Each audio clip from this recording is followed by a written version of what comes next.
All right, we are live. Welcome to another episode of Foreign and Domestic. It is good to be back.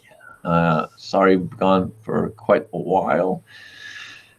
Work, calls, So, anyway, with that being said, it's good to be here and good to see everyone up in the side chat.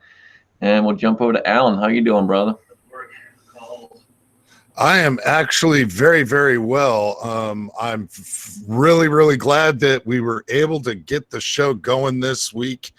YouTube's going to be jacking with us and getting rid of Hangouts eventually. We'll figure out how to make that work. You know, they always want to change things on us when things are working properly. But before I read off to the crowd, we'll go through this here. I pledge allegiance to the flag of the United States of America and to the republic for which it stands, one nation, under God, indivisible, with liberty and justice for all. Especially YouTube, go fuck yourself.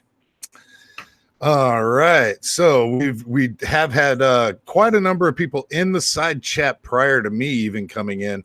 Once again, yes, fashionably late. AOK Foraging and Adventures. I had no idea why that doesn't roll off my tongue easier. Blue Healer 260, Chris 338. Daniel here in the room, Edward Petty, Jerry 1911, Kyle Lusk. Not quite sure why he's not in the room, but kind of glad. Lone Wolf 76, MCK, Ohio Wolverine, Primal Wanderer, the technical Swede here in the room, Walter Davis. There's more than likely a lot more, but once again, Big Papa's out there shooting with Uncle Dan, JH586, Die Bullfrog 79. Yeah, there's quite a few more out there. Just Gorillas and Guns popping in.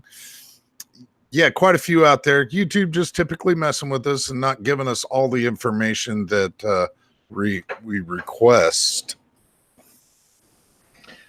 That's how it goes. But I did find out some information. So Google Hangouts is going away, but basically they're just changing the name to something else. So don't fear, don't worry. It will be back. It's just a different name. And probably just a slightly different platform, but now seriously, now I have not been following it.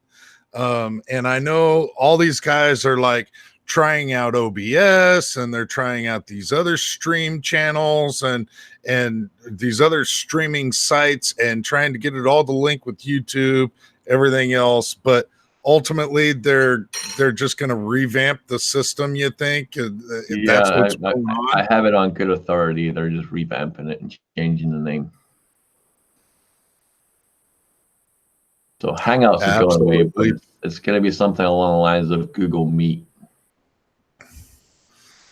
Oh, yes. Yeah. That's just what we need. Just what we need. Completely revamp it, change everything, make it more difficult. And yeah, that sounds like YouTube to me. Sounds like a dating site. YouTube Meet or Google Meet. Yeah, we'll see if it's free or not. That's the other part. We'll see if it's free, but who knows? But anyway, let's get on to some other stuff. So, Tactical Swede, how you doing, man? I know you're on a cloud nine. I am. It is a beautiful fucking day. Beautiful day. As I was saying earlier, tonight is the last night that I have to lay my head down in the communist state of New Jersey. As of tomorrow, we are closing on our house in PA, getting the keys, and I can bid a fond farewell to this fucking state. So, loving it. Hell yeah, man. That's awesome. Absolutely awesome. Kingpin, how you doing, brother? Doing pretty good, man. Thanks for having me.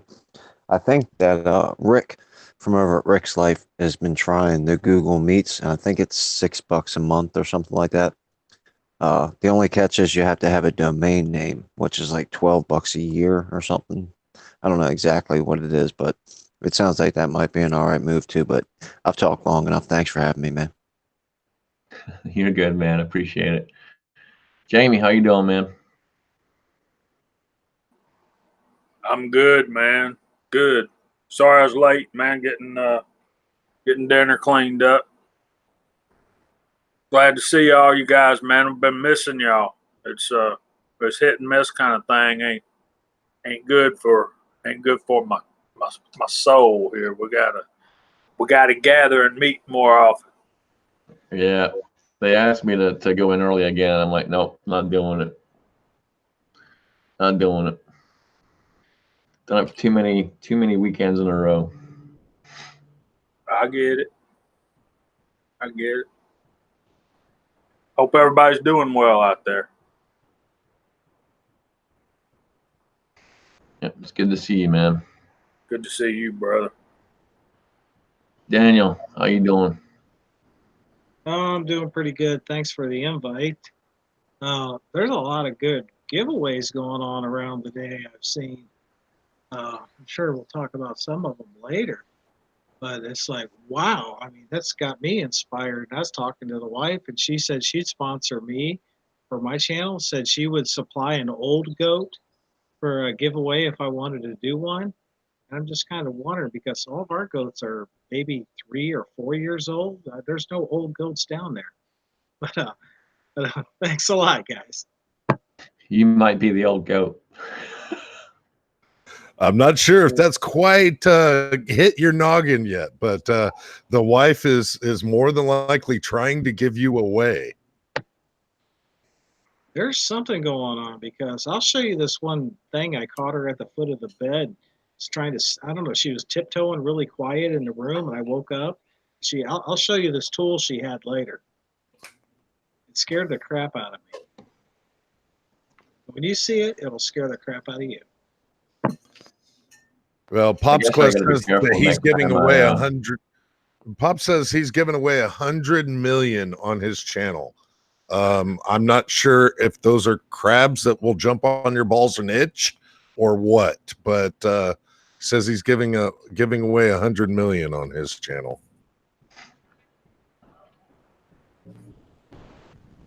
I know that Alaskan Ballistics just put out a video about a giveaway that he is doing, and he's also trying to get a little bit more momentum for the red flag bullshit that's happening across the country, along with that giveaway. But in that giveaway, he's giving away 5 lowers.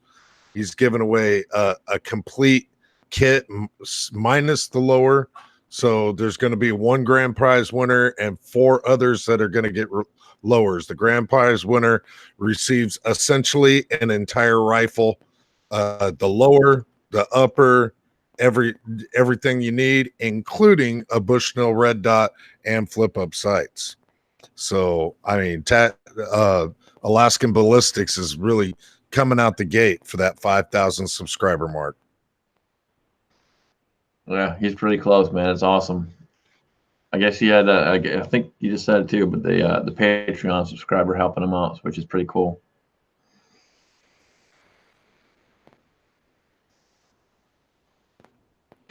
Talking of giveaways, the one that we have going for Jack, because it's all about Jack, is $10 away from the very first giveaway. And if you guys don't know what the first one is, that is going to be the 5.56 pistol, which Mike has also kindly donated a lower to that. So there's that. And then you'll get the choice of either a hat from Dead Zero or a t-shirt from Dead Zero. So I got t-shirts too. So you got your choice there. So we'll probably do that drawing next weekend. Well, and on top of that, Scotsman, one Mr. Illustrious Pop's Quest just threw into that. Oh, yep, there you go. You get a mag loader. And if you guys haven't seen Pop's mag loaders, those things are epic. Absolute epic. Yeah, ever cool, since man. I received one of Pops's loaders, I have not loaded a magazine by hand since. I won't do it. There's no reason to. It's just it makes loading a standard 30 round capacity mag so much easier.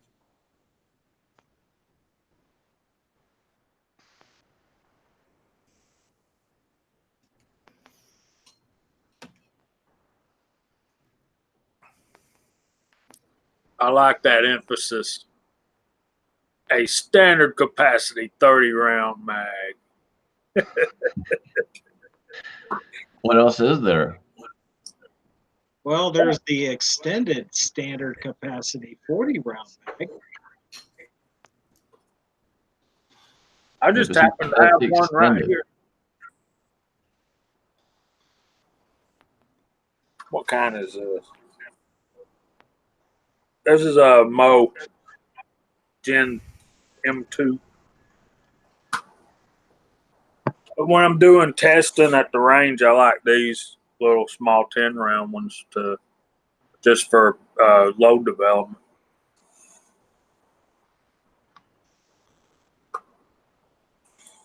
And so in this past week, Coda Boy put out a video about a particular lead sled that also handles the recoil, and it brought up a good question: who out there's got lead sleds that will fit your ARs and a standard capacity magazine?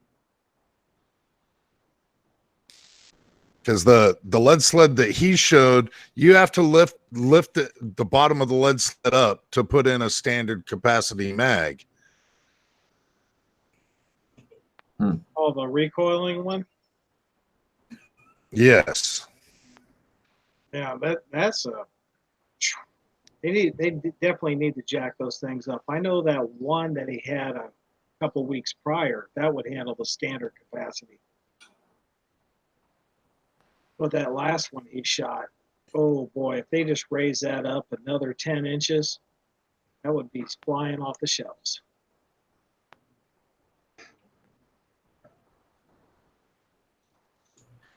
Yeah, anytime I'm shooting off the bench, I'm usually using those same 10 round mags that Jamie had.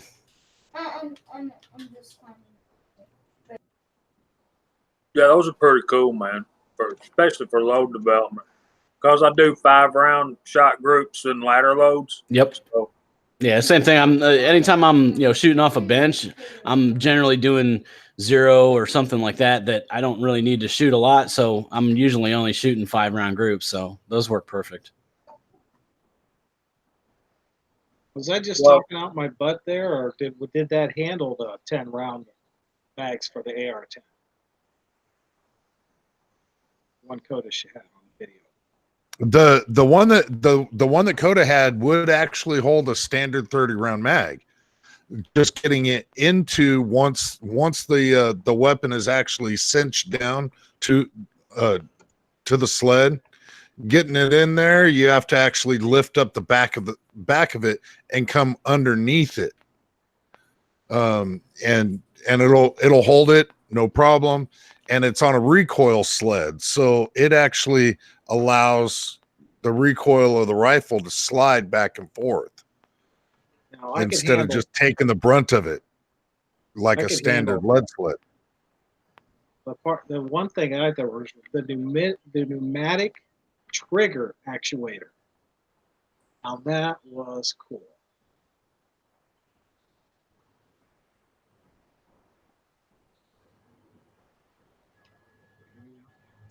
You guys saw the one he had a few weeks back, the one with the wheels and stuff like that,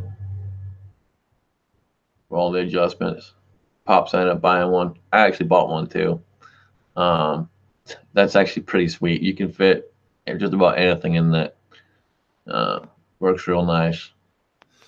Well, and the nice thing I like about it is there's nothing on the rear, so there's nothing else buttoned up against your shoulder other than the firearm, which is what I want. I don't like lead sleds that I got to drop the whole thing in because then I can't get on the gun properly. Absolutely, that's what I do not like about mine. And you've seen mine. I brought it up to dead 0, and it's great for zeroing your scope or bore sighting a scope, or using it as a kind of a gun cleaning device kind of thing to prop it up on and clean your weapons with. We did that some up there while we had it, but as far as shooting out of it, I've done it, but you also saw that little tripod thing that I use in the front. That works a lot better for me to actually shoot out of. Well, yeah, and looking at the ones that you have there, Scotsman, that I find a lot more, because you can a lot more fit, because you can actually get a true cheek weld on the weapon with it in the vise. But that's almost more like a turret, is it not? It essentially is, but it's kind of nice because it's very, very sturdy. So it's got its uses. I haven't done a video or anything on it yet, but it's definitely got its uses. And I got it cheaper than Coda did, so Ooh, it's good work.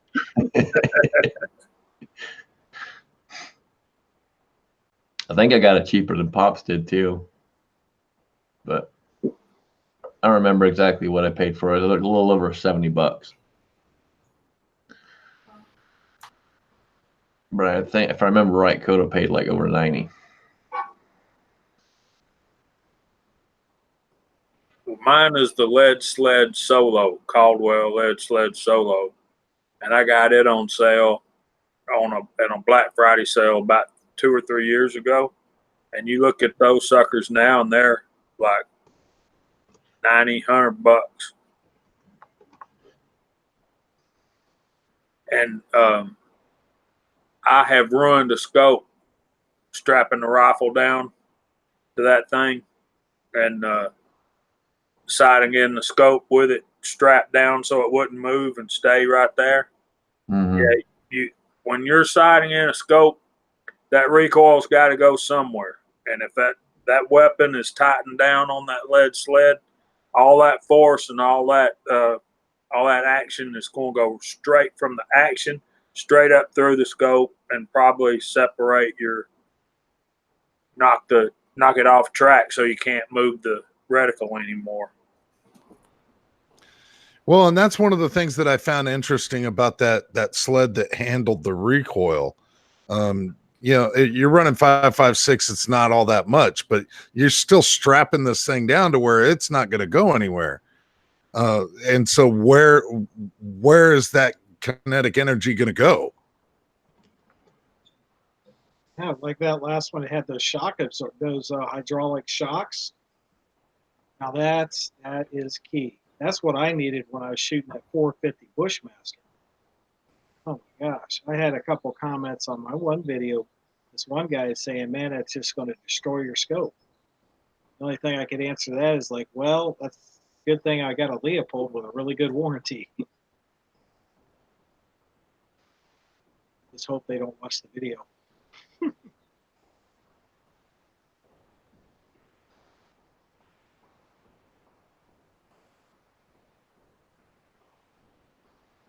I wish Gun Talk.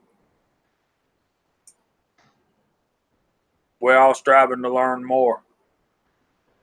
But, yeah, when I did that with my scope on that lead sled, and I sent it back in and got another one, and I was telling the guy I bought it from, he said, "Man, I've destroyed $1,000 scopes on them things." And I told Caldwell they needed to quit making them like that, but they wouldn't listen. So when I did it, and then I went back and talked to gunsmiths and guys at gun stores, they pretty much already knew it was going on.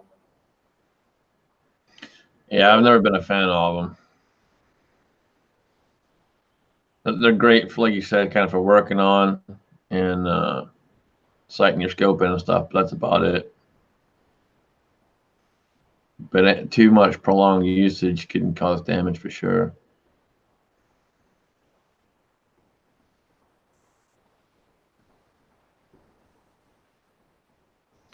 So your 6.5 build there, Scotsman, what glass did you put on top of that? Oh, hang on one second. I know he showed this thing off on Instagram, at least. If you're not on Instagram, he showed this thing off in the particular sled that we were talking about, and looking damn sweet. So I'm really curious what glass is sitting on top of that bad boy. Don't show it, Scotsman. Make him watch the video. Yeah. Make him watch the video. That's because I already know. So this sucker weighs probably 11, 12 pounds. But I end up going with, I don't know if you guys can see that, the Night Force.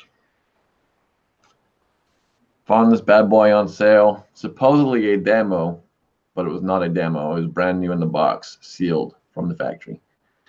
So I got a Night Force 5-20 on there.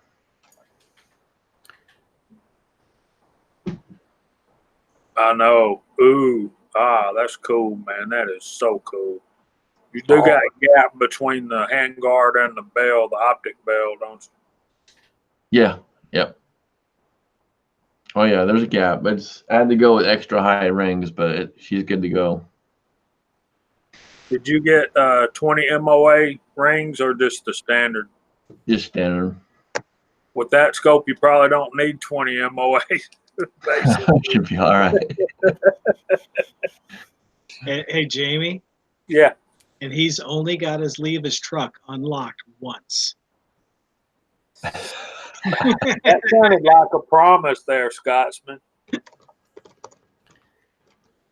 Yeah, I never thought I would own one, but I found it when I was looking for a scope for Insight Freedom.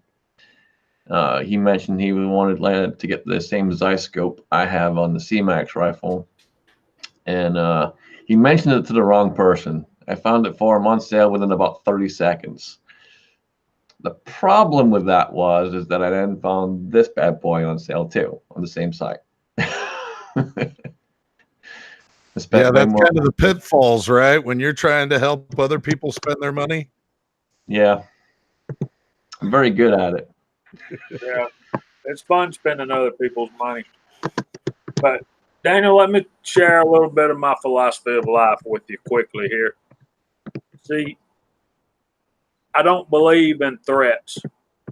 I got some personal stuff going on in my life right now, and I really want to do something.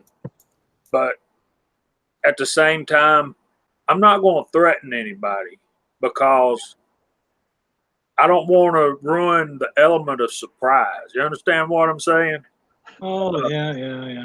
There's no element of surprise when it comes to Daniel. He's tried it too many times already. There is not a gun that the Scotsman has brought down that has not ended up in my truck by accident. Pretty much, they've all accidentally ended up in the truck somewhere or another. Even my magazines, just my magazines happen to disappear.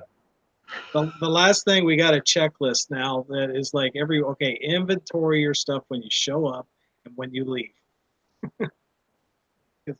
I had to come up with that when my magazines kind of disappeared too. I was short a few.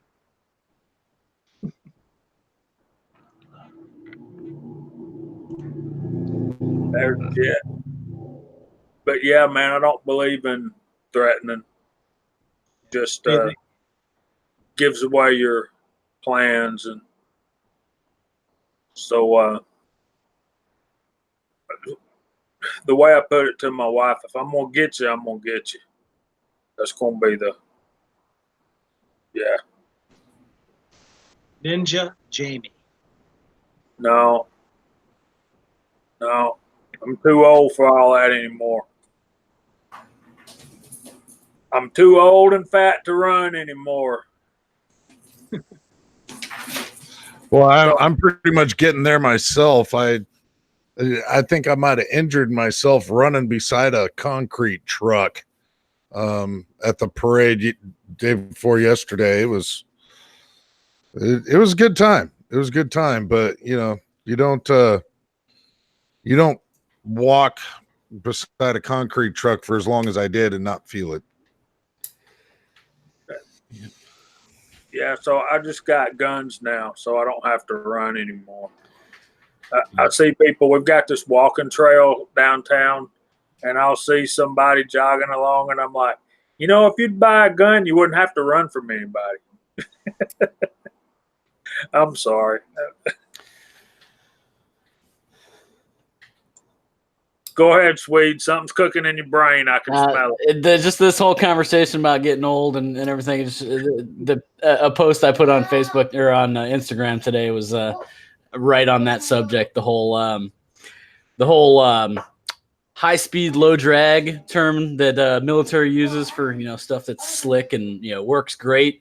So I found one today. It's basically like a silhouette of an old kind of fat guy. He's got a beer on the ground next to him. It says sufficient speed, acceptable drag. So there you go. That's kind of where I'm at. I just go by the motto of age and treachery will overcome youth and skill every time. Yep. They drop scoots with the shells. Oh, Especially with a certain amount of tenacity.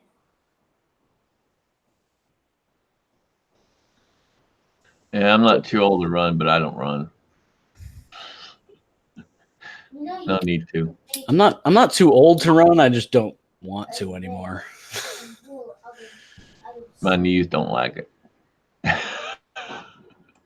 Yep. So part of the reason why I got out of the military when I did, I was like, this hurts. I don't want to do it anymore. what were you doing? Carrying around an 80-pound rucksack?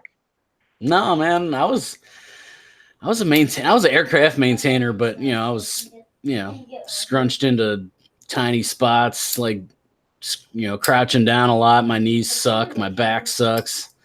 My shoulder sucks. Obviously, I had surgery on that last year. So I'm just beat down after 20 plus years of working on aircraft. Dang, it should have been a parachute rigger. Yeah. Rebel said he has a ballistic coefficient of 1.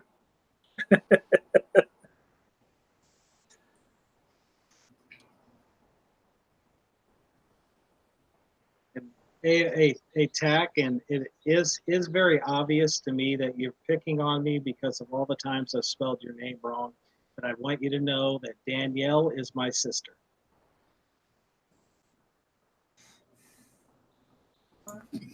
Just had to throw that out there.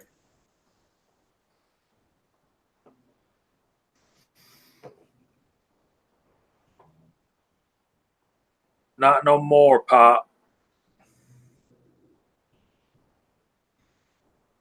Not anymore. Not any less either, but nevertheless. I've run plenty in my life. I've run marathons, and I just care not to do it anymore. I think maybe he was just referring to the single guys in the, like Alan and Scotsman.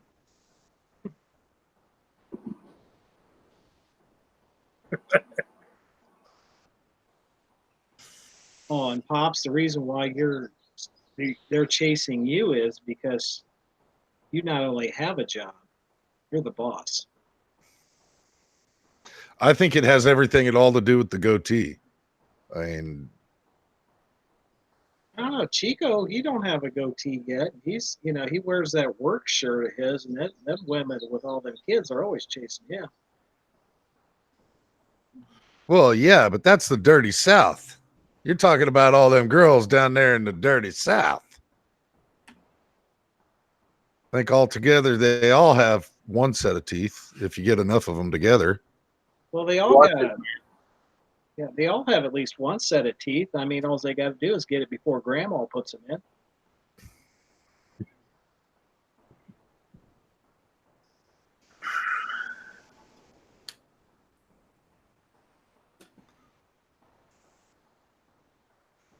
Scotsman, you're being quiet. NEPA was just asking if we got the last $10 for the first giveaway yet. Not yet. But we're $10 away from the first giveaway. So And then once that $10 comes in, I'll get that 600 over to Jack. And I'll make sure he does not gamble with it too. I already told him once, not gambling with this. So. Oh, so you need to make sure that he puts it down on a sure thing.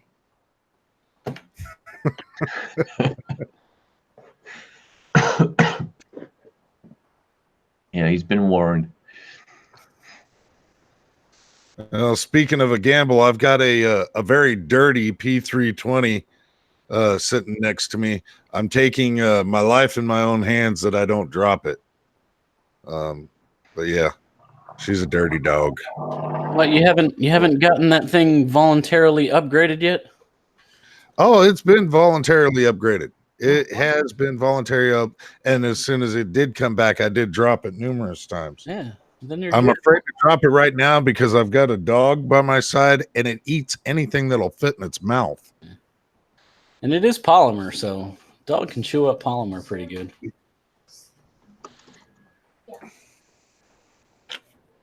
Polymer wouldn't do very well in my house. I've got 3 dogs, and I know one of them chews every set of earphones I have and anything that I leave within her little reach. I got to tell you that I just realized that I don't feel very safe right now. Alan just reminded me. So with the impending move, all my guns are packed up, and I have nothing next to me. I think the best I can muster is a knife. So I don't feel very safe right now. Well, it's better than a big stick, so you know. Yeah, it's a little bit. It's one step above a pointy stick. And I've got a knife too right by my hand here. It's called the Black Defender. I think that it wouldn't defend my life if I tried. Yeah. Normally I have something sitting next to me, but I just realized that I have nothing here. Just want you guys to know that I've been safe all week. And Jamie, there's one reason why I just left one comment on your chat there yesterday is because I've been church security carrying the PO1 all week long at VBS. Wow, man. Got to protect our babies. Yeah, and it's really disgusting, I think, that because of today's society and the way it is, that you have to. Yeah. Better be safe than sorry. It's better to have it and not need it and not have it. Get us a door so we have a door for the house. I got one for you, Jamie. I got to make the video on it still, but I know you want to see this, so here you go, brother. Ooh. That is the 27-2. Yeah, I saw some pictures of it through a text, but it looks even better on video. It is in perfect condition, virtually no turn line whatsoever, and original blue, and there's no rework on this gun whatsoever. So we're going to the. That's awful nice, man. Awful nice. Okay, so I think Kyle and I are going to go to the range like Wednesday. You still out there, Kyle? We still going to the range?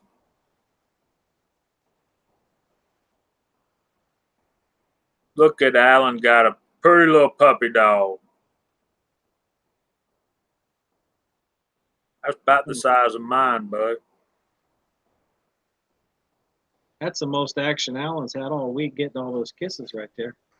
This fool, I tell you what, this fool is like 6 months at this point, and he's a monster. He's got some massive paws on him. He's going to be a big boy. He's going to be a big boy. He's almost as sharp as a beach ball, though. He'll get smarter with age. I certainly hope so. I've trained dogs for a living in some of my past lives, and this guy just I can't figure him out. Can't figure out if he's an audio, a visual, a treat, a toy dog. He's something else.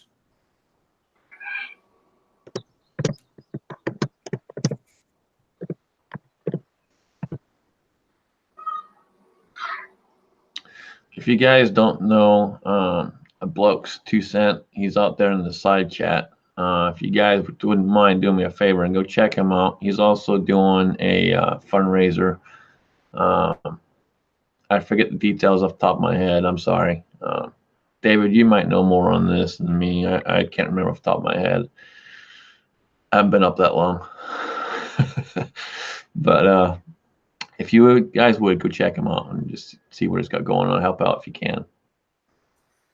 Yeah, I don't remember all the like exact details. So like Scotsman said, the best thing to do would just be click on his channel and go find out. But he does charities to help children who need help.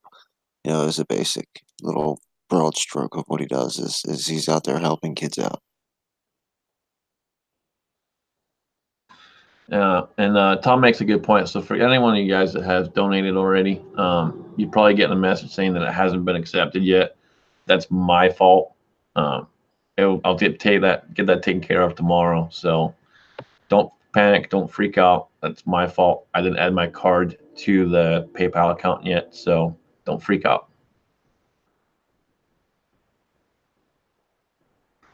That was my screw up.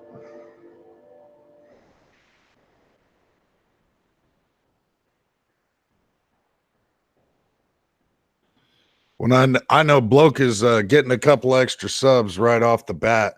Very first thing I pull up the guy's page and he's got Dead Air Silencer on there. I'm like, ooh, 2 days ago even. Nice.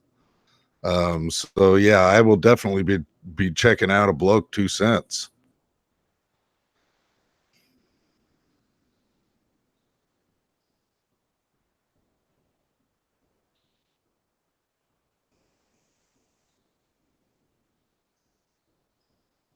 I got Warthor out there. Good to see you, man.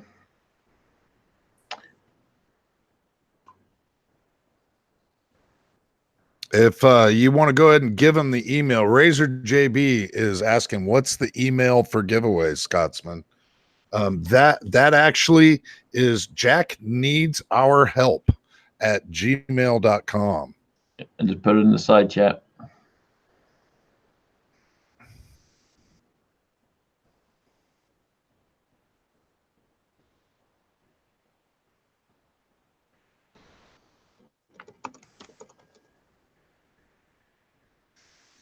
Yeah. Then there's crazy fuckers like Milsert Mike.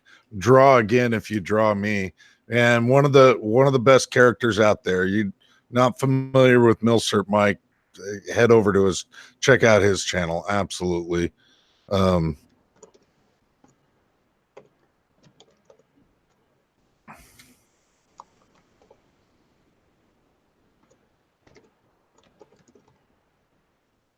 Yeah, pretty damn epic giveaway there, Scotsman. I mean, five uppers and Bear Creek Arsenal really pulling through. Really makes me want to give business to them. Yeah, they really stepped up to the plate. And I'll tell you, what was the most awesome part was literally, I've been reaching out to companies probably for about a month prior, and didn't hear anything. I heard from one company, the one company I was hoping to hear from. Talked to the guy on the phone probably for an hour. Sent him a whole bunch of links, and then nothing. Not a peep. And so I reached out to KB and asked if he knew someone at another company that I was looking to possibly use, and he suggested Bear Creek instead. And I'm glad he did. From the minute I emailed them to the minute I had them in hand was less than a week.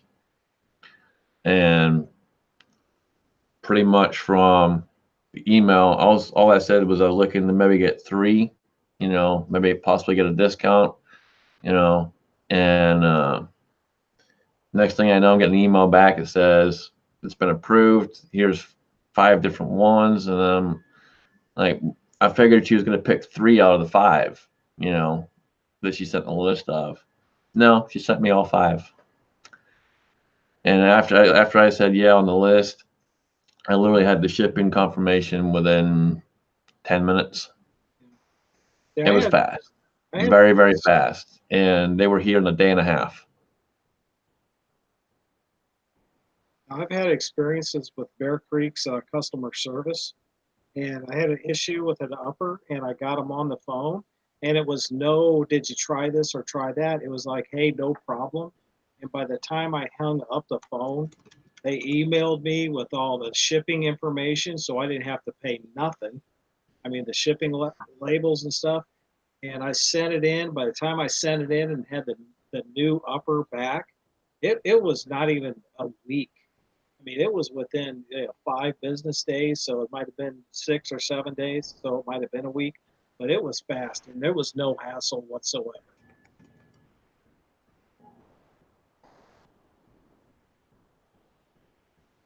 Yeah, and we've seen on video that you really like that setup now.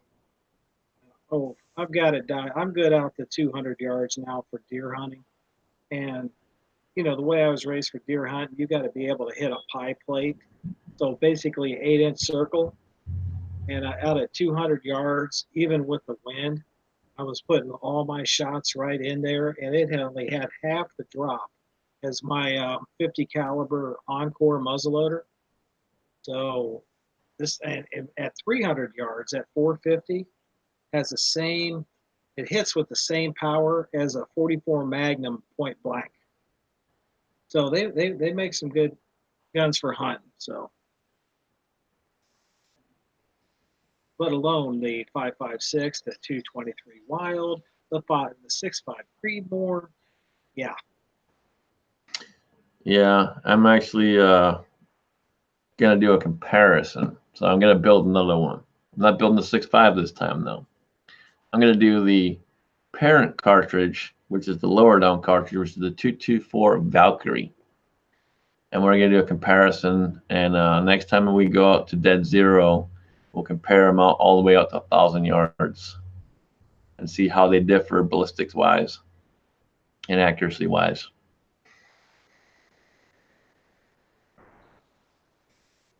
Well, there was a big stink about the Valkyrie for a while, and then a lot of people started going to the 6.5 instead. So I'd be really interested to see how that pans out, but I wouldn't have any inclination to actually really build a 224. I don't know, the 6.5 is definitely more interesting to me. Yeah, I'm just interested to see how they compare, and it's going to be a budget rifle versus a full blown, all out like I did with the 6.5. I don't think I can do that again. That's I got a chunk of change in that one.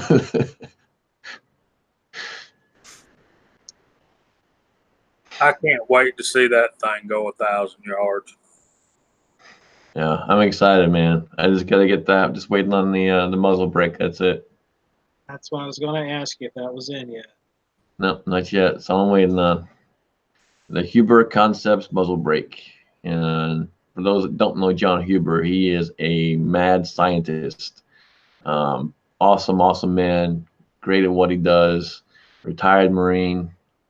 And just phenomenal. It does a lot of work with 700 triggers, running to 700 triggers, that kind of thing. But phenomenal brakes as well. So just waiting on the muzzle brake. Now I've seen those brakes. I've never shot anything with it on there. Some people might be turned off just at its size. And I just really tell people to no, don't turn yourself off just because of its size. I will tell you, on purpose. I shot one of his Remington 700s, 30-06, it felt like a 22. That thing was beyond smooth. So, yeah. He knows what he's doing. My 30-06 will rattle the fillings in your teeth, man. You shoot it for very long. Of course, I'm pumping out 180 grain soft point deer killing projectiles too. Thinking I'm gonna try some 150 round pills and that, see if I can get it to control out to some decent yardages.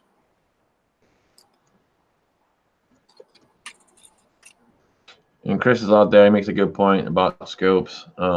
Yeah, most of the time, whenever you get a scope, you got to drop more in the scope than you do in the gun. Facts. So you wouldn't recommend just picking up one of those Fiochis on Amazon or anything then, huh? Not only you're going 1,000 yards, I don't think it'd quite do the job. You know, I was actually sent one of those things, and it to say pathetic would be an understatement. I have footage that I don't even want to edit. It's just horrid. It's absolutely horrid. Have you shot with it yet? Yeah. Yeah, I don't know what I shot. But yeah, it's terrible. Terrible. Did you go out at first light, last light, and shoot it? One thing is really, you can have the most expensive gun in the world, but if you can't even see what you're after, that gun is worthless.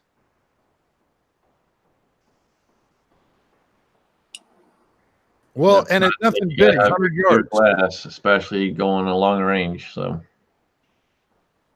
well, that's the one thing that I do give it. The glass itself is real clear, no bluing, no fisheye look to it at all.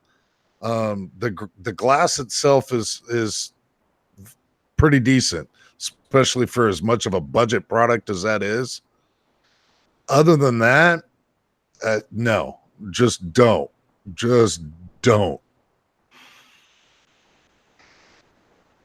I don't know if some people have gotten decent ones or not, but it'd be a roll of the dice if you did.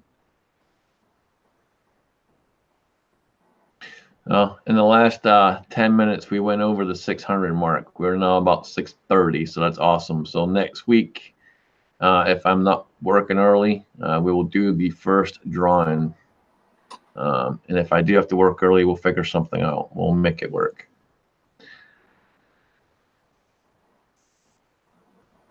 So, Scottman, would you like to Absolutely. tell on the side chat how I feel about things that are made in China? Feel free. You're more than welcome. Go ahead, sir.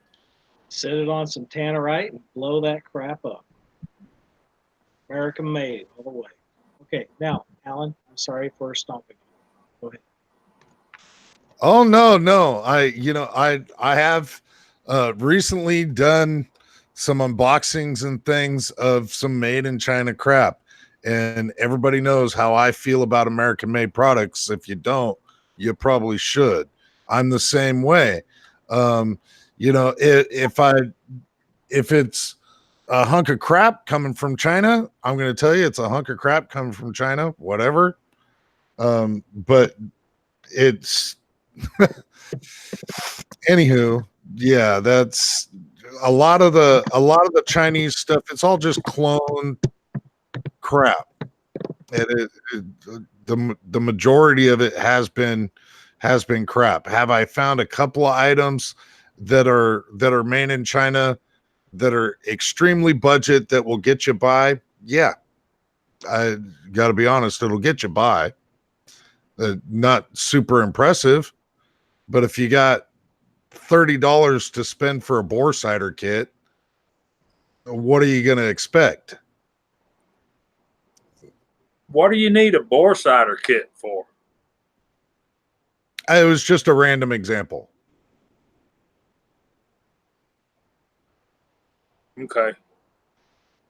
That's what I got that lead sled solo for. I can bore sight a rifle with the AR or whatever with that in about, well, Scott's seen us doing it. We can do it in about 5 or 10 minutes. Yeah. Oh yeah. They're easy to do if you got the right kind of stand and stuff. That's not hard, but yeah, I mean, technically you don't have to have the kit, but I will tell you, I've used that kit probably, I don't know how many times over the years. Used it a lot, especially in the store. We use that thing every day. You know, we probably mount easily 20 to 30 scopes a day, if not more. And that thing will get you on paper. It's good to get you on paper out to 50 yards, pretty good. So, you know, I wouldn't trust it to get me right to 100. I wouldn't trust it for that. But for 50 yards, I know for a fact it'll get you on paper.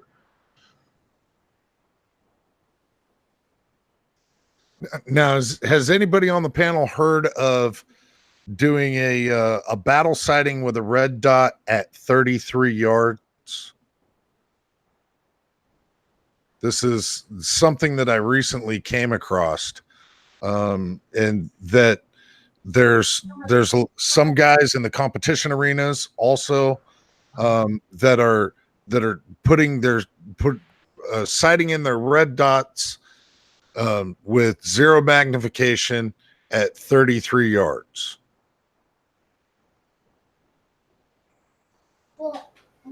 Yeah, no, I always do for stuff like that, you know, CQB fighting rifle kind of stuff. I always do 50 yards, but I do have a method that I use that I sight in a 50-yard zero at 10 yards. But yeah, I've never heard the whole 33-yard thing. Usually, Yeah, I've heard the same thing with the 50 and 10. I can do that as well, but that's the 33 yarder. No. That just depends on the caliber, how many feet per second it's going. If you got a optic on it, how high above bore it is. Basically, just getting to know your own gun.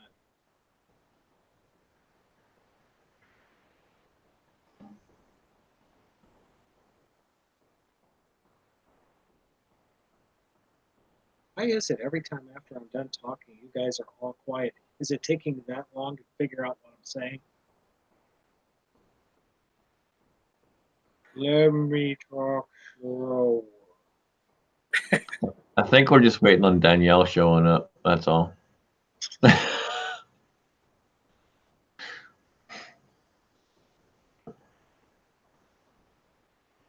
Yeah, it takes a little while for the Google Translator to catch up. That makes sense, Razor JB. He says 33 or 37 is used for the least amount of variance at various distances. Competition thing.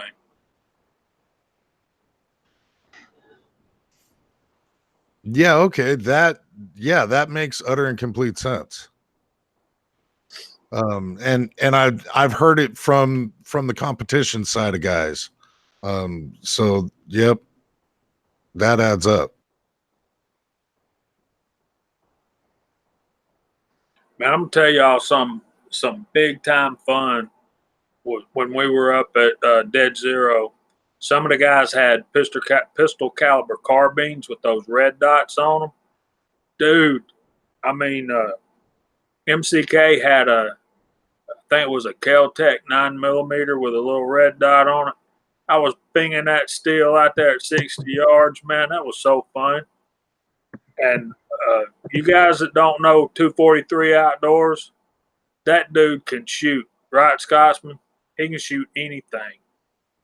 He's unbelievable the way he was going back and forth between those steel targets. And good clip, pretty quick. Yeah, he's a good dude. He's very, very quick on a lot of things that he was doing. So yeah, he can shoot for sure.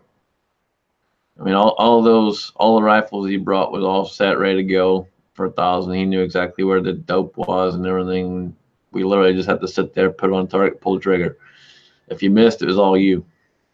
It wasn't the gun, it was all you. That's a fact. Pro Carry's got a question. Pro Carry Trucker's got a question for you guys. The budget scope for 200 to 300 yards for coyotes. My idea of a budget gun is between $300 to $400. That would be in like a Leopold. My AR, I got that Vortex Strike Eagle on it, 1-6. I love that thing, and it's not that expensive for what I needed to do. It's great.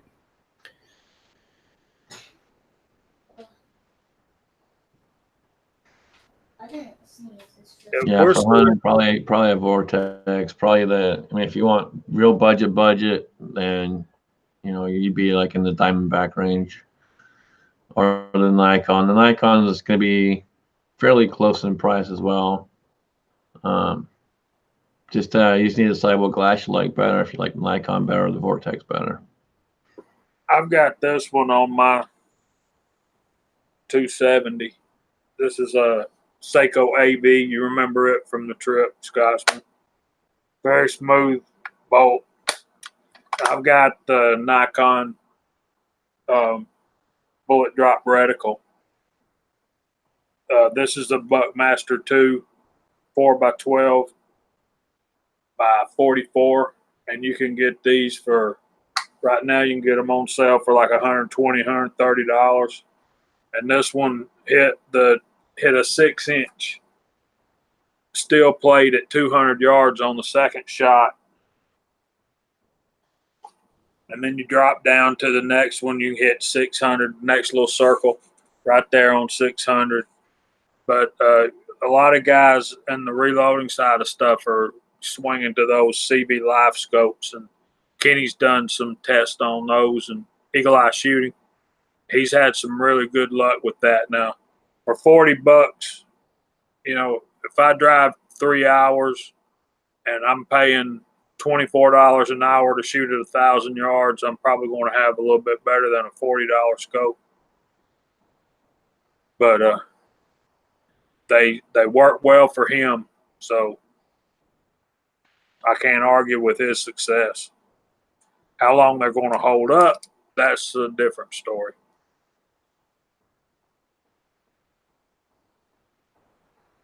Yeah, I think for me, for hunting wise, I'd probably go with something a little bit better. Just especially for hunting. If it's just target shooting, I'd be willing to try them. But for hunting, I'd want something a little bit better.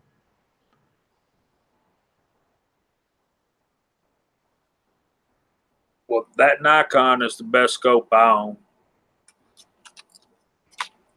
Nikon does. My best friend uses Nikon, and I mean, it's as long as it's getting that morning and last light, that's when your big bucks are going to be coming out, or your coyotes, stuff like that. As long as it's got that good light capacity, and his does.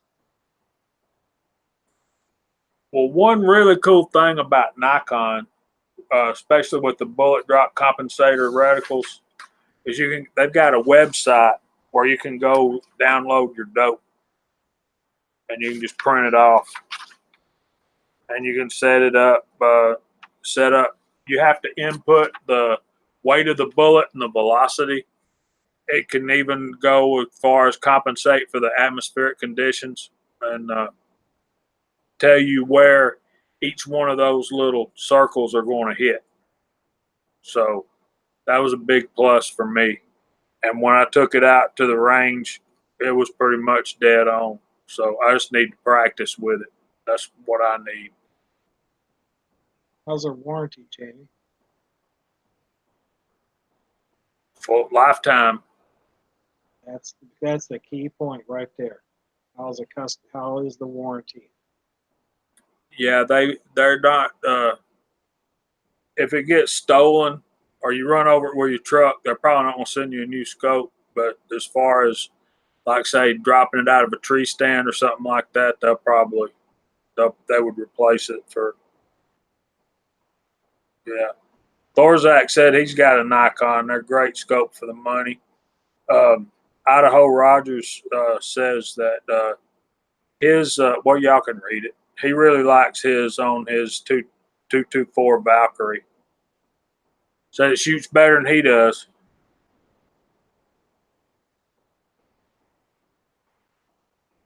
Yeah, Nikon does good stuff. The only thing for me is I don't like their bullet drop compensator, the way they do the rings. I don't like that. But other than that, their scopes are good.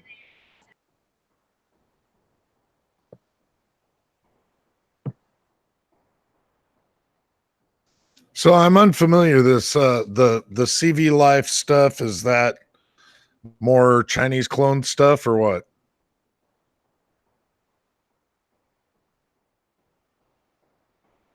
Yeah, I believe it's Chinese stuff.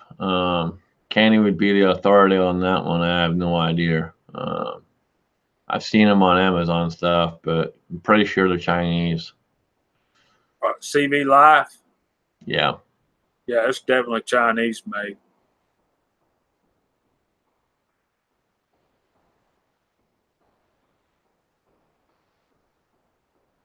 Kenny says that his CV Life has better, as well. It's clearer to him than his SWFA. I don't know that. I don't own a CV Life or a SWFA, but yeah.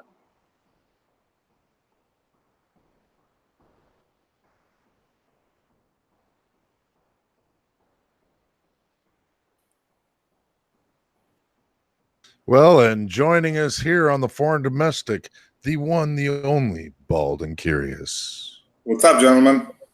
Right when I saw the arrow, How you Good doing? evening to you, sir. How are we all doing? I think I'll jump in because Crazy Scotsman sounds like he's falling asleep. Is that me or? You're not the first one to say that. Okay, who's playing Minecraft over there? That would be the tactical Yeah. Swede's son. That's my little Swede. He's over here playing Minecraft. Well, tell him I'm a Call of Duty guy. When he grows up, he can play with me. Me too. Modern Warfare. I'm jazzed about this new Modern Warfare coming out. There you go. Nothing like a grown-ass man talking about a freaking video game. Hell yeah.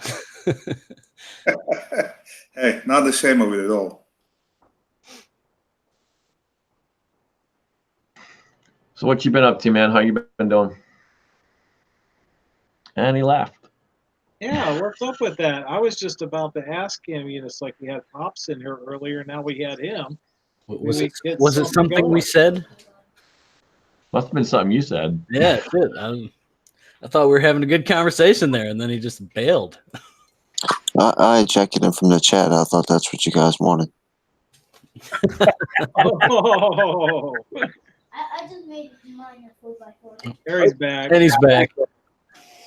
No, I was trying to get a side chat to see the side chat, and somehow I closed the freaking window.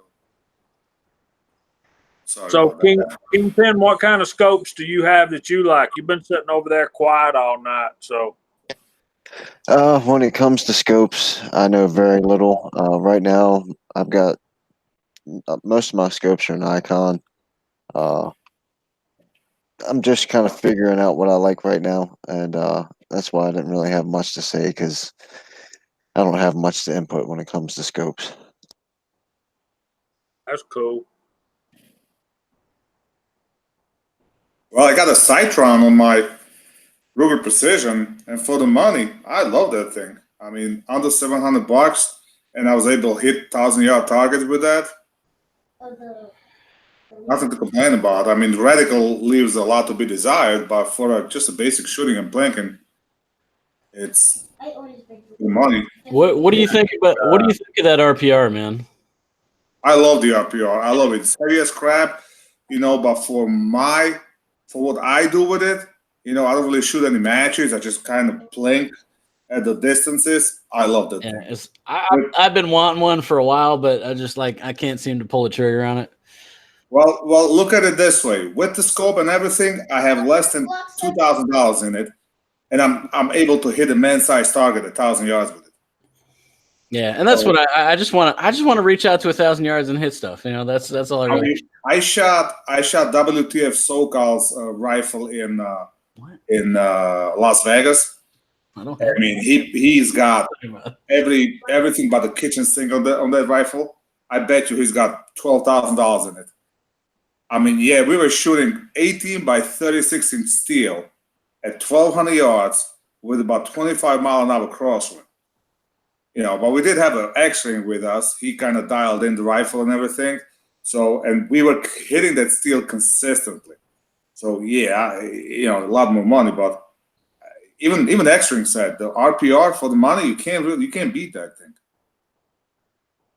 Yeah, Josh, T43 Outdoors, he had the Citron on his 6.5 Creedmoor bolt gun, and that thing was pretty nice. It worked out well. Yep.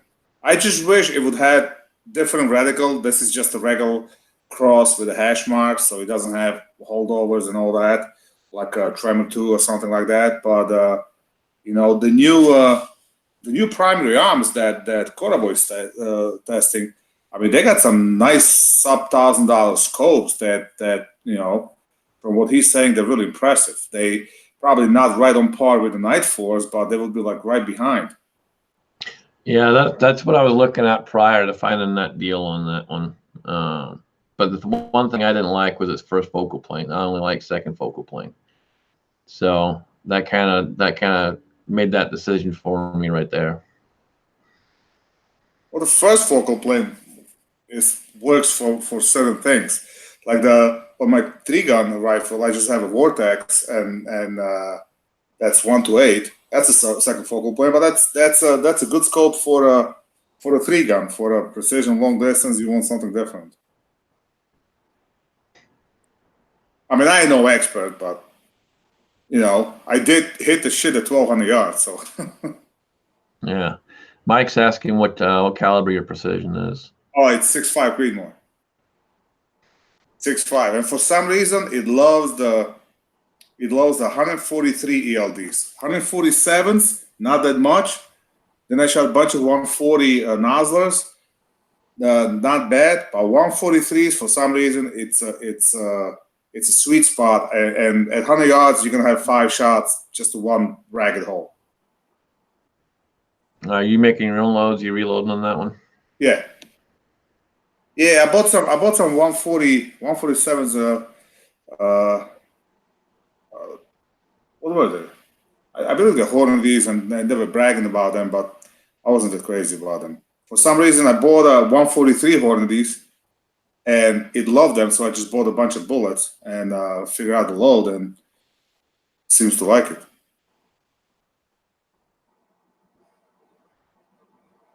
Yeah, I got a whole bunch of 147 to start. That's what everyone was saying that most like is the 147. So that's what I went with to start with. So we'll see how it goes. No, 147s are great. I just, for some reason, 143s were just a hair tighter. I know that like AccuRest International, Dad likes 147s. But it's like you gotta find what, you know, not two rifles I like. Yeah. Just like when I went shoot 1,000-yard range, I took my AR, and with a 75 grain bullets, I was hitting in that 8-power scope. I was hitting targets, 600 yards fairly consistently. So, and I was just using a bullet drop, but that actually worked pretty good. I just wanted to see if we were when we were at Dead Zero, we were shooting the C-Max rifle up to 600, just using the bullet drop. We never messed with the adjustments or nothing, and we were ringing steel, and it was a 6-inch plate, 600 yards, ringing it all day long. Yeah, around here we don't really shoot that much 3-gun, long distance 3-gun. Most of the 3-gun matches are 100, 150 yards. You know, maybe one day I'll get down south, but I mean the place I shoot, my club has a 600-yard range, and I'm hoping I'm gonna convince them that we don't have to just punch holes in the paper, that we can get some steel at least at 600 yards, because they're still afraid of the ricochet. Even the 600 yards are afraid Yeah. of. All right. So if you're afraid, at least let's put some at 600. Make it. If I can get 10, 8, and 6 at a 600, then I don't have to go drive back and forward, setting up the targets. Getting the scope. Spotting scope. You can't really see at 600 yards on on a regular freaking target. Shouldn't see. It's really hard. You gotta have one of those giant targets. It's pain in the ass. Yep. Even when I go practice my pistol, I love shooting steel. It's kind of a crutch, but I hate setting up the paper targets, doing the drill, then pasting them. It's like usually when I have a buddy with me, then that's when I do it. We get a couple of paper targets because there's two of us. We take turns. When I'm by myself, I just ring the steel.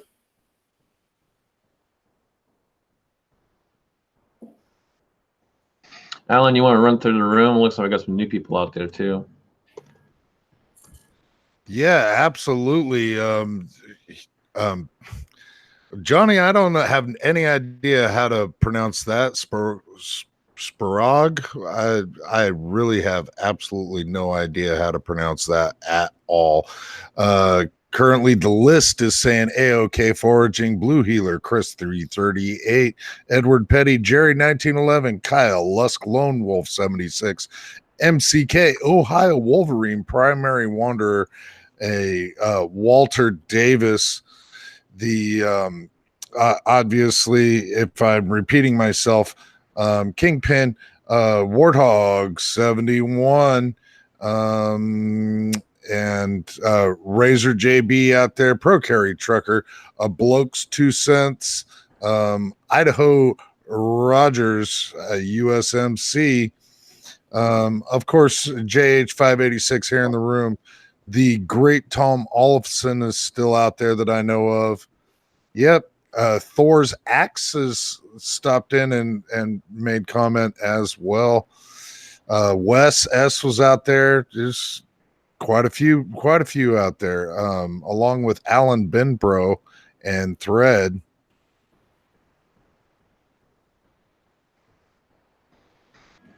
Awesome. Good deal.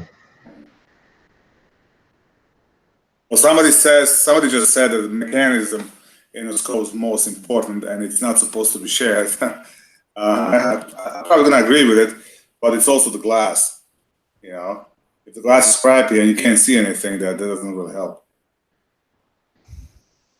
So yeah, being as glass is huge, especially for long distances, guys. Yeah. You got to have some good clear glass. being as much of a competition as you are, Bald. Have you done anything really just in the red dot range? As far as pistols or rifles? On pistols. Well, I did have a couple of optic ready pistols. I had a Q5, I had the X5, I even had a Canik, and I did do a couple of matches with shooting as a carry optic. Problem with that is if you do switch your pistols to carry optics, you kind of have to stick with it. It's hard to transition on a weekly basis between the matches and shoot iron sights and then shoot optics, because it kind of messes with your head because it's different target focus. With the red dot, you're not looking at the dot, you're looking at the target. You present your pistol, dot appears. With the iron sights, you're looking at your sights, and the target behind is kind of blurry. You're focusing your eyesight on the front sight, so it's kind of different. So I really wanted to progress the pistol shooting, so I kind of gave up on optics for now. But that might change in about a few weeks. You're gonna see. That's all I'm gonna say. Well, it takes me back to something that I mentioned earlier. I heard of a few competition guys talking about sighting in their red dots at like 33 yards. Do you know a logic behind that? I really don't see a huge difference, because the actual bullet drop from, I don't know, anywhere to 10 to 20 yards is not that huge in a pistol, and pretty much the longest shots you get in USPSA are around 20 yards. Once in a while they'll throw like 20, 25 yards thing. I really don't see the logic behind it, to be honest. I mean, With the red dot, it's a little different because if you have an up close shot, for example, if you have a target that's only 2 yards away, and sometimes they do it so it's all black and only head is exposed, you have to take the distance of the dot over your bore into consideration as well. So you basically aiming a little lower than you're supposed to. But it's all, I don't know, it's all how you like to set up your gun. So when I had the optic, I usually zeroed it about 15 yards, and that was it, and it worked fine. Then the size of the dot comes into consideration as well, because if you got a 3 MOA versus 6 MOA, that makes a difference. Not a huge difference again, because we're not shooting a long distance matches. At the USPSA, you gotta hit, what is it, like 6 by 12 inch or whatever square in the target, and IDPA it's 8-inch circle, so it's fairly big target. Jerry 1911, 25 yards for pistol steel in USPSA. Yeah, but I guess it's a preference. I mean, if I zero the pistol at 25 yards, then again, I zero my pistols differently because a lot of people use the actual blade, and they're not looking at the fiber optic. They treat the sights as regular sights, so they have a 6 o'clock hole. It doesn't really work for me because my eyes are drawn to the fiber optic sight. So I pretty much use it as a red dot. I put whatever I want the shot to go, that's where I put the dot. Because at the speed, you don't have a time to really align the sights. All you do is looking for that fiber optic in the front. That's all you're looking for. Yeah, it's mostly just front sight focus. It's only a front sight focus. I mean, you're not looking for a perfect sight picture. You don't have a time for it. Not if you're gonna shoot 1600 splits. Just it doesn't happen.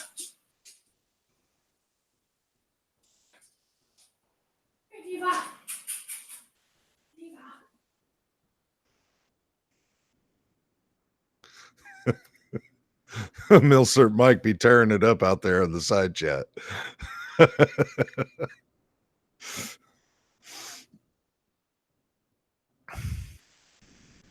Yeah, it seems like you're running out of topics to talk about. Maybe you should switch to politics. You're confusing me, Alan. Did you see the video from Coda? I'm sure you did, about that one circuit judge. Yeah, I've watched that. They're a bunch of yahoos, and like I made a mistake opening the Twitter account and following like Alexandria Cortez and the other freaking 3 horsemen of the apocalypse, and I've been just commenting back at them. But what warms my heart is when I read through the retweets, like 90% of the people are with me. So, I just, oh my God. How did we as a country, where do we go when we have a goddamn waitress in a freaking Congress and she's as dumb as a box of rocks? She worries more about the freaking cow fart than about her constituents. Well, and she was terminated from a hot dog on a stick for being delinquent. Hot dog on a fucking stick for being delinquent. Here's what pisses me off, right? Now, illegal immigrants are gonna get the driver's licenses in New York, okay, starting December. Now, I understand the logic behind it. I understand because they driving around anyway, no license, this and that. A lot of these guys jump off the freaking mule and now they're driving car. They never driven the car before. They don't have a proper training and all that. I understand the logic behind it. But if we're gonna go that route, okay, why not just freaking either kick them out or legalize them? Do something with it. I mean, there's so many illegals in here. I mean, let's set, it's not that hard. I'm not talking full-blown amnesty, but these people are here anyway. Let's face the truth. We're not going to mow our own lawns. We're not going to clean our own houses and whatnot. Well, we are, but not all of us. So, you know what? Let's say you set it up. Every one of them has to pay $5,000 and they have to pay taxes 3 years back. At the same time, they're going to pass the background check. And if we're going to find something at that background check, at that point, we know where they are. We have them. kick them the fuck out. We're gonna weed them out. We're gonna get 90% of the ones we don't want out of here and make the other ones legal. They're here anyway, so let's get some money out of them. What do we have? Like 120 million illegal immigrants? You know, if half of them pays just $5,000 in fees and $10,000 in back taxes, do the goddamn math. I can't. It's too many zeros for me. But what you got is all this Bloomberg, Soros money, leftist money. I was talking to a young gal the other day. She just got her degree in psychology, bachelor's degree, and she's going to go to work for a pro bono advocacy group that represents undocumented, this is her words, undocumented immigrants to help them get into the United States. Okay, I mean, they're hiring them these young kids right out of college and pushing this stuff. Well, you have to understand the immigration laws as they stand are broken. Okay, I understand those people from South America trying to get here, trying to get a better life and whatnot, but and I also know there's no legal way for them to get there, because unless you're well educated and have some money and trying to get a job over here through some big ass company, it ain't happening. If you're a farmer from Guatemala and you go to freaking U.S. embassy there and ask for asylum, they're gonna tell you to take a hike. I know that, but on the other hand, we just can't take on the whole world. Now we got all these people coming here illegally, and they stay here. They don't pay any taxes. They have kids. They send on average of $56 billion out of the country every year. Yet their kids get a free healthcare, free lunches, free education, And this is coming from me. I'm a freaking immigrant. My kid's going to college next year. I just sent $13,000 check for the first semester. If I wouldn't be a citizen, he probably went there for free. And that shit pisses me off. It's just, you know what? That's not right. No, get out of here. Go. Yeah, it's bullshit, man. Like when I first got here, the same thing. It was happening all over California. Freaking licenses been handed out for free to all those that are illegal. Yep. And then you have people that actually, the kid that works for me, hardworking kid, he's married to a U.S. girl. He's been married for almost 3 years. He paid about $15,000 in the fees and the lawyers. He changed 3 different lawyers, and they basically just screwing him. They made a freaking money pig out of him. That's all it is. Finally, he found what looks like semi-decent lawyer that pretty much told him that whatever they said is wrong. He should have all this shit long time ago. So it's really, Yeah, you gotta watch the lawyers, man. They're all about just making money and dragging the process out even longer. Well, yeah, especially if they're dealing with the illegals, because who they're gonna complain to? Milsar Mike, this is why we need Ellis Island style immigration. Milsar Mike, not that I disagree, but obviously never went to Ellis Island. If you go there and kind of do research on the history, I'm not sure if this day and age it's the best thing. But you also have to understand that if you come here by the plane, so if you come here from any other country, any other continent, and you come here by the plane, your face and your fingerprints goes in the database. And even if you have a green card, every time you leave the country and come back, it's the same thing. So at least those people are somehow vetted, Plus, in order for them to get here, they need some kind of paper. They need some kind of visas or something. So at least we know the people are here, what are they and where they're from. But if they jump the freaking border, we have no idea where they came from and where they're going, who they are, what these diseases they bring in. So it's kind of a situation. But then again, we are the country, and every decent country has a freaking border. I grew up behind the iron border, so. Well, let alone if they have a criminal record already in the United States and they're jumping the border for the second time. Absolutely, Then again, back during the Bush administration, when he was trying to push for that guest workers program, that made a lot of sense. And Democrats voted that shit down like there's no tomorrow. That made sense. Because a lot of these South Americans, they don't want to live here. They want to come here for a year, make money, go back home. Okay, because he makes enough money in a year to live back home for 3 years. So if he has an option to come in for 6 months and then go back and wait another year till he can come back or something like that, I guarantee 80% of them would jump all over it. And then I'm not even talking about crap that you have Mexicans here for 20 goddamn years and they have absolutely no interest in learning to speak English. Yeah, I got personal personal ties to that kind of situation because, my wife, and it's funny because like people will call me anti-immigrant and shit, and I'm like, I was raised by an immigrant. I'm married to an immigrant. Like the last thing I am is anti-immigrant, but it pisses me off that my wife's family, who's been here for who knows how long, 20 plus years, and still barely speaks English, not trying to like do anything to fix the situation. Like they're just happy being, where they're at. And, it pisses me off, especially seeing that, we spent all the money we spent to get her, legal residence and now, get her citizenship. I mean, she's good now, but we did the work. She did the work to get what she needed, and nobody else in her family seems to be willing to do it. And it pisses me off. Yeah. She's not Polish, is she? Nah, she's Mexican. Yeah, I mean, that's just the way it is. I mean, I know a bunch of Spanish people. They and usually it's Spanish, and sometimes I met a couple Italians. They're here for freaking 40 years, and a guy can barely speak English. Like, for crying out loud. Like, how do you survive?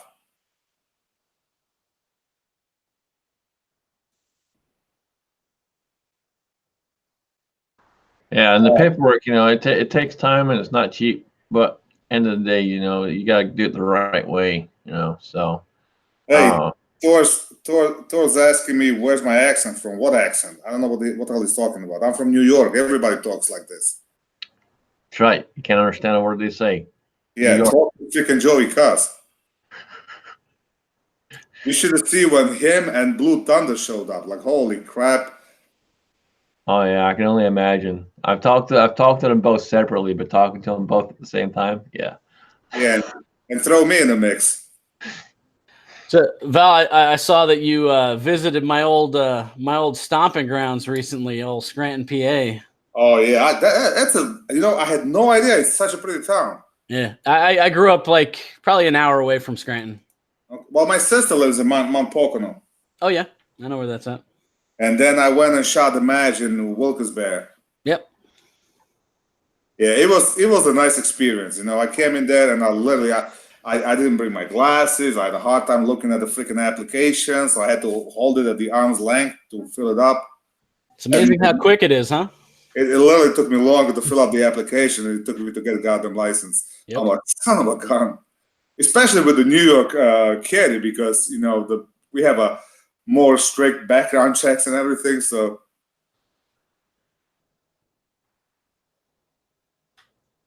Yeah, hey, he was just in Scranton, PA. And it was funny because I missed the 1776 by like half an hour. We literally must have freaking missed each other. Yeah, I saw you both of you guys posted videos the same day. And it was funny because you know what? I went to shoot a match, so I had a gun on me, and I also had my CCW. But since I didn't have a Pennsylvania permit, my CCW was locked up without the ammo and all that crap. Once I walked out with the permit, I strapped the freaking thing on my hip and went to have lunch. So how was it breathing that free air, Pennsylvania? It's not like up here we don't have a free air. I mean, I might be in New York, but I'm kind of upstate New York, so I mean, especially county I'm in. Our sheriff is a really pro gun. I meet him on a regular basis at the local gun shop. I even strike a deal with him because I'm trying to become a constable in town. This way I can be considered law enforcement. So I even strike a deal with him that as soon as the town approves it, I can train with them, and he'll give me a better deal. That's kind of I'm trying to get that side, because if if I do get if I become a constable, then I'm a peace officer. Then all this safe act shit and all that doesn't apply to me. Yeah, but Bald, if you end up training with them, that would be like a downgrade in your shooting skills. Yeah, but it's not just the shooting skills; it's all the other crap. The big guy that shoots with me, he's in a couple of my videos. He's a correction officer, and he's actually training officer for all the corrections officer. So it's like the course of fire to qualify over them. What they have to do, it's like 18 shots in 28 seconds or some crap like that. Like I can literally classify with the pistol at 100 yards, whatever they have to do with the rifle. And I guarantee I would pass.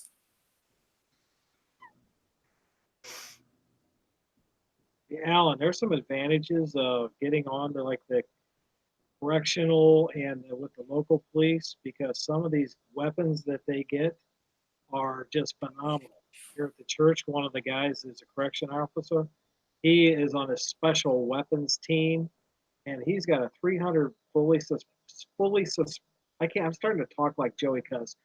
Suppressed blackout, 300 blackout. And he gets to keep that, take it home, carry it with him everywhere he goes. Nice. Well, the good thing of having a badge is you're basically law enforcement, so you no longer need a CCW. You can carry them in all the U.S. You can pretty much carry everywhere except the federal buildings. Like for me, for example, my New York permit is good for the whole New York State, but I can't go to New York City. The 5 borders of New York City, my permit doesn't apply there. That's retarded. Like, how? Yeah, Philly tried to pull that bullshit a couple years ago, trying to say that you couldn't conceal carry inside the city limits, and the state pretty much smacked them and said, "Nah, you can't do that." Yeah. So they basically they said you can't open carry inside the city limits, which there's no law in PA saying you can or can't open carry, so it's open carry by default. So then the city can then say, yeah, you can't open carry, but they were trying to say you couldn't carry at all, and the state was like, nah, fuck you. Well, technically, New York doesn't have a law that says you can open carry, but I don't think they'll freaking go for it. But technically, there's no actual law. Yeah, there's so many bullshit laws over here, and most of the law enforcement that I had encounters with, they are like pro Second Amendment, and if you you're not required to inform them that you have a gun on you. I kind of tell them every time I get pulled over, because the way I'm looking at it, hopefully I'll score some good points with him. Let's say I was doing 10 miles over the speed limit, so usually they'll get you out of the ticket or something, and so I never had an issue. Every time I told them what it was here in Connecticut, it was like, oh, I appreciate that. Just keep it what it is, and we'll be cool. Yeah, I've always done that when I'm carrying. Like when I hand my driver's license over, I hand my permit with it. Yep. And then usually the first question they ask is like, "You have a gun on you right now?" Yep. Where's it at? It's it's on my hip or whatever. All right, just keep your hands where I can see them. Don't do anything stupid. Yeah.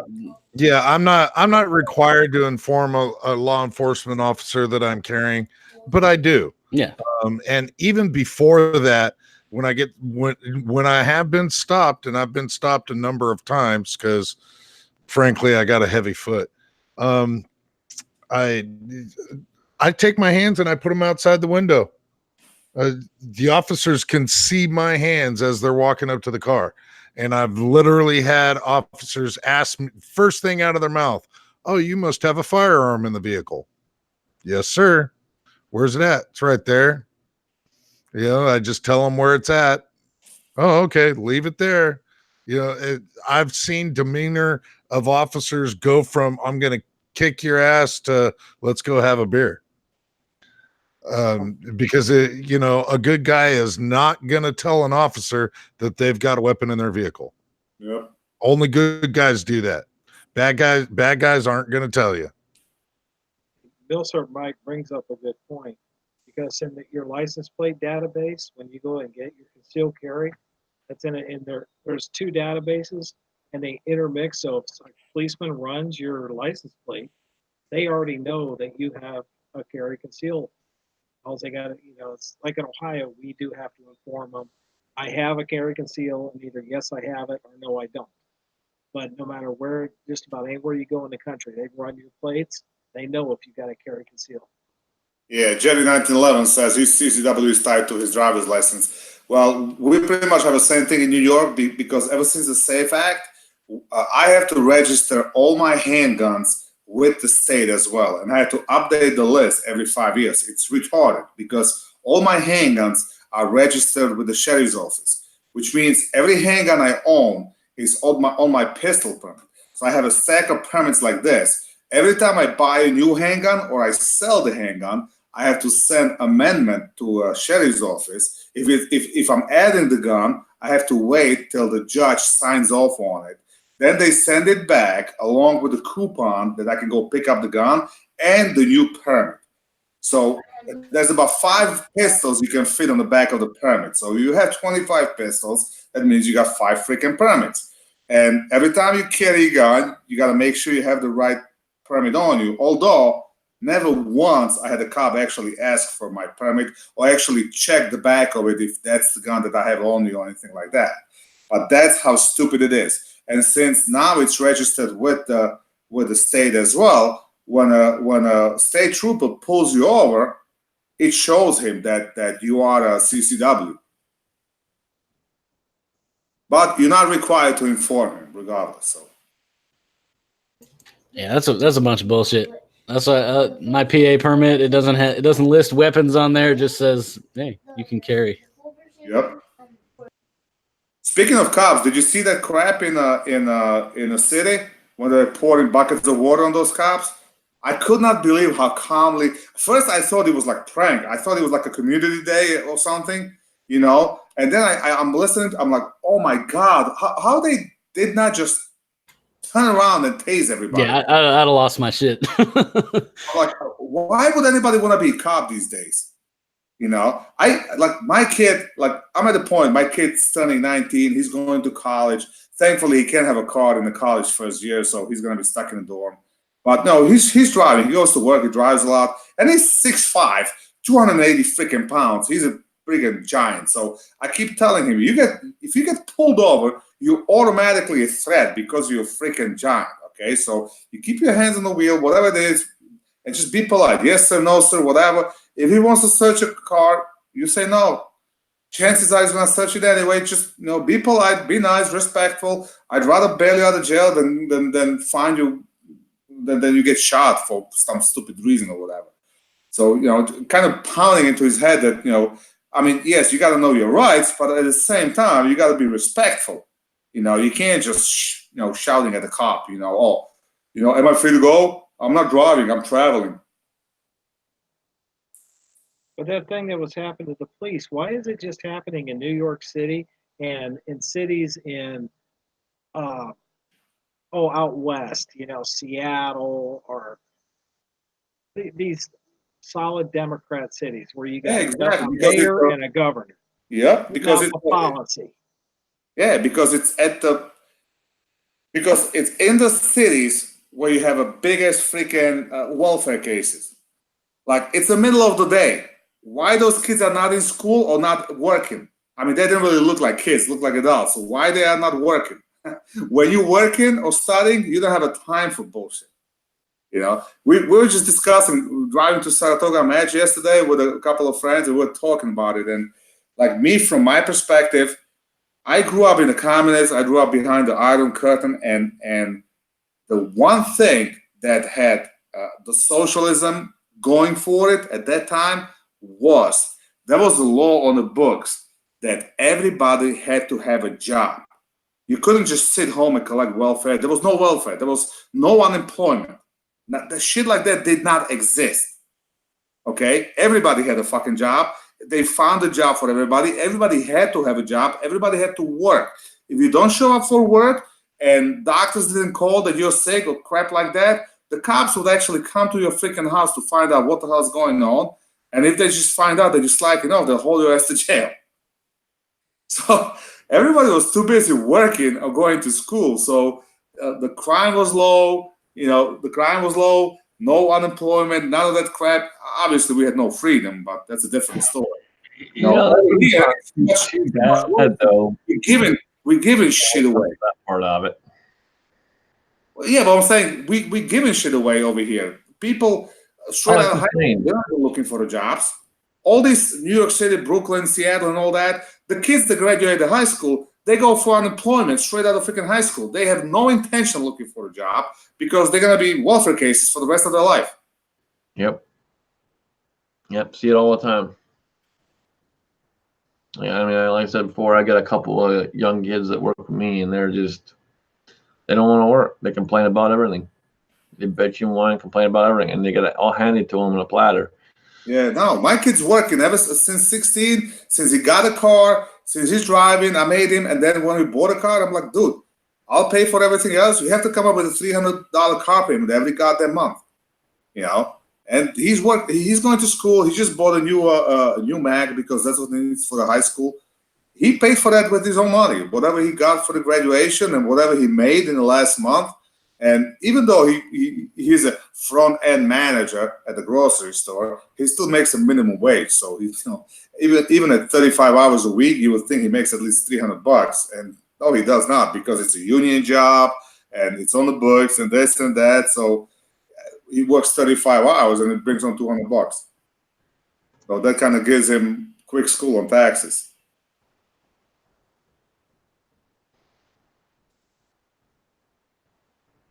Yeah, that's how it should be, though. They should when they get done with school, they should all start working.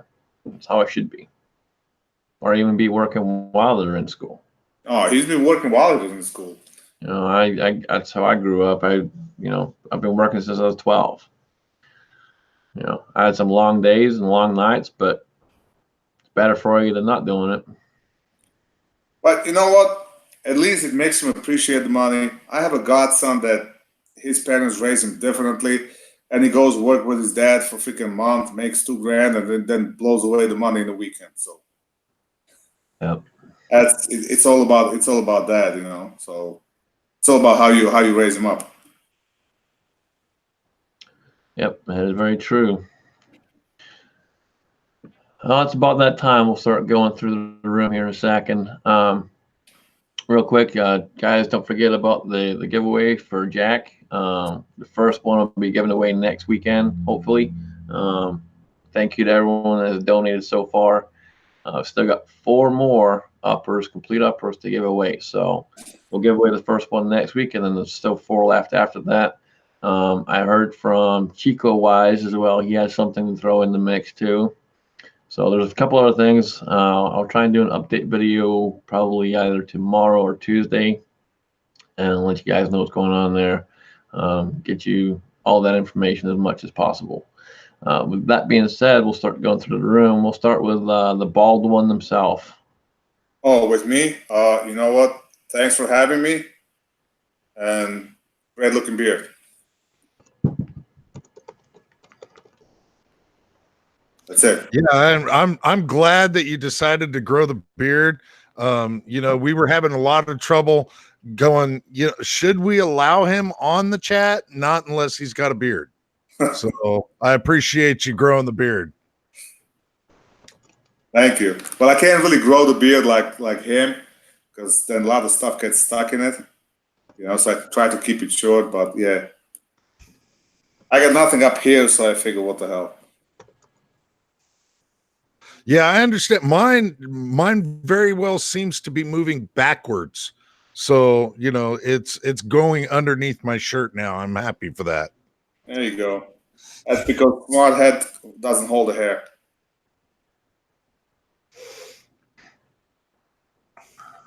All right, off to the next one. All right. Daniel, what you got, man? Well, I just see if you can see this or not. I had this mom drop a couple kids off here at our place this morning.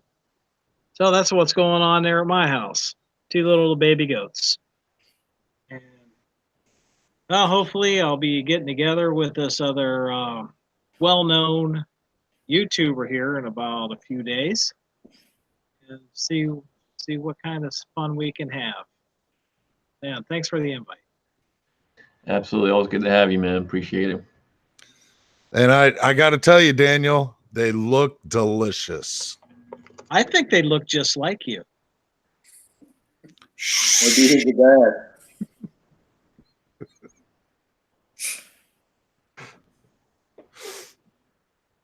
All right, let's go to Jamie. What you got, brother? Well, first of all, thanks to everybody in the panel for putting up with me. Scotsman, thanks for having me for the link. And I think Kyle and I are going to the range. I got several ladder loads loaded up. We're going to shoot them, see what kind of groups we can get. And I'll be working on 270, the 35 Remington, and 8mm Mauser. Should be fun. Hopefully we can get a few videos up about that. Nice. Yeah, that Mauser is nice, man.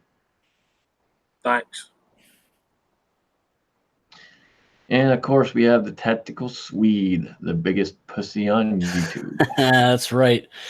As always, thanks for the link. Appreciate it, Scotsman, Alan, everybody in the panel, everybody in the side chat. It was good to hang out with you guys again. It's been a while. As far as future stuff coming up, now that this whole house buying adventure is almost over, between this channel and the B channel, there's going to be some content coming. The B channel, I'm going to have some stuff like doing projects around the house, whatnot. And then I got to get back into the actual gun content too. It's been a while since I've been to the range, so hopefully we'll have some cool stuff coming. Nice, man. Yeah, you'll be able to go to a free range too. Yeah. It's going to be awesome. Heck yeah, absolutely. All right, Alan, what you got, brother? I actually have a whole hell of a lot of nothing. I've just been working like a whip slave, and I don't know. I might end up with a little bit more testing of some Chinese bullcrap products. And hopefully I'll be able to tell you that they're not really all that bad for budget equipment. Hopefully I can say that. And I will tell you honestly, either way. But again, Jack needs our help at gmail.com. Jack needs our help. We don't care about the guy that like feeds him or whatever. It's all about Jack. So let's put that out there. And I'm hoping that possibly I might end up winning one of those uppers myself at some point. I'm being a little selective. But other than that, thank you everybody for jumping into the panel. It's been great. I love doing foreign and domestic. I love the side chat. It's been absolutely raging over there. Thanks for everybody for coming in, and keep the magazines loaded and one in the chamber. Awesome. Thanks as always, brother. Big shout out to Tread. Thank you for posting the link out there over and over throughout the chat. Much appreciated. And thank you to everyone else in the side chat. Appreciate y'all showing up as always. And hopefully we will see you next week and be doing a giveaway. So take care, guys. We'll see you then. Good night.